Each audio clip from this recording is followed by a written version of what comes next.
రాష్ట్రాన్ని పట్టి కుదిపేస్తున్న honey trap ఎపిసోడ్లో నిందితులకు కంటి మీద కునుకు లేకుండా పోయింది. ఇప్పటికే టీడీపీ, బీజేపీలకు చెందిన నేతలను అరెస్టు చేసిన సంగతి తెలిసింది. అదేవిధంగా కొందరు పోలీసులపైన వేటు పడింది. అయితే ఈ ఘటనలో తన అనుచరులు కూడా ఉండటంతో అది తన పీకకి చుట్టుకుంటుందేమోనని బీజేపీ మంత్రి వణుకుతున్నట్లు సమాచారం. ఇప్పటికే మంత్రిగా ఘోరంగా విఫలమయ్యారని చెడ్డ పేరు మూట కట్టుకున్న ఆ మంత్రిని ఇప్పుడు ఈ క్రైమ్ ఎపిసోడ్ తెగ భయపెడుతోందట.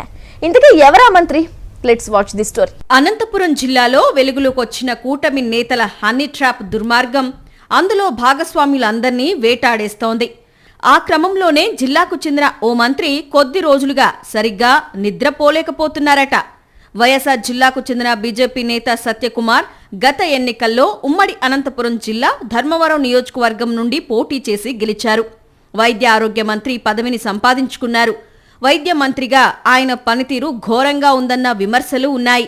అవి పక్కన పెడితే కొద్ది రోజులుగా రాష్ట్రంలో ప్రకంపనలు పుట్టిస్తోన్న హనీ ట్రాప్ ఘటనలో మంత్రి సత్యకుమార్ అనుచరులు ఉన్నట్లు తేలింది. అందుకు సంబంధించిన ఆధారాలు కూడా పోలీసులు సేకరించినట్లు సమాచారం. ఈ విషయం తెలియడంతోనే సత్యకుమార్కు ముచ్చమటలు పట్టేశాయట. హనీ ట్రాప్లో మంత్రికి పాత్ర ఉందో లేదో తెలియదు కానీ ఆయన అనుచరులకు ఉందన్న వార్తే ఇప్పుడు ధర్మవరంలో హాట్ టాపిక్ గా మారింది.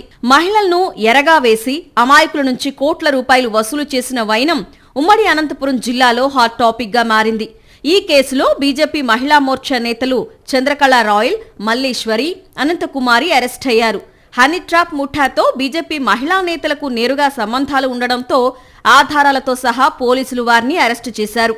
వీరి అరెస్టుతో ఆగ మేఘాలపై స్పందించిన బీజేపీ జిల్లా నాయకత్వం హనీ ట్రాప్ ముఠాతో సంబంధాలు కలిగి ఉన్న మహిళా నేతలను సస్పెండ్ చేస్తూ ఉత్తర్వులు జారీ చేసింది.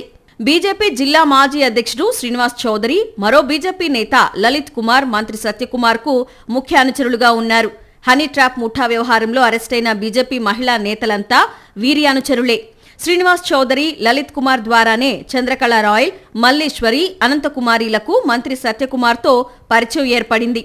నిందితుల అకౌంట్ నుంచి మంత్రి సత్యకుమార్ యాదవ్ ముఖ్య అనుచరుల అకౌంట్లకు లక్షల రూపాయలు బదిలీ అయినట్లు పోలీసు విచారణలో తేలింది. ముగ్గురు మహిళా నేతల అరెస్టు నేపథ్యంలో ఇప్పుడు అందరి చూపు మంత్రి సత్యకుమార్ ముఖ్య అనుచరులపై పడింది. పోలీసుల విచారణలో బయటపడ్డ ఆధారాలకు అనుగుణంగా కీలక బీజేపీ నేతలను అరెస్టు చేస్తారా, వదిలేస్తారా అన్నది మిస్టరీగా మారింది. మహిళా నేతలను అరెస్టు చేయడంతోనే అప్రమత్తమైన మంత్రి సత్యకుమార్ తన ముఖ్య అనుచరులను అరెస్టు చేయొద్దంటూ పోలీసులపై ఒత్తిడి తెస్తున్నట్లు ప్రచారం జరుగుతోంది. ఎందుకంటే ముఖ్య అనుచరులను అరెస్టు చేస్తే దాని ప్రభావం తనపై తీవ్రంగానే ఉంటుందని సత్యకుమార్ భయపడుతున్నారట. మరి ఈ ఘోరమైన నేరంలో మంత్రి అనుచరుల వరకే సంబంధం ఉందా, లేక మంత్రికి కూడా తెలిసే హనీ ట్రాప్ ఎపిసోడ్ నడిచిందా అన్న ప్రశ్నలు వస్తున్నాయి. దీనిపై నిష్పక్షపాత దర్యాప్తు జరిపితేనే అసలు దోషులు బోన్లో నిలబడతారు, లేదంటే అంతా హుష్కాకే.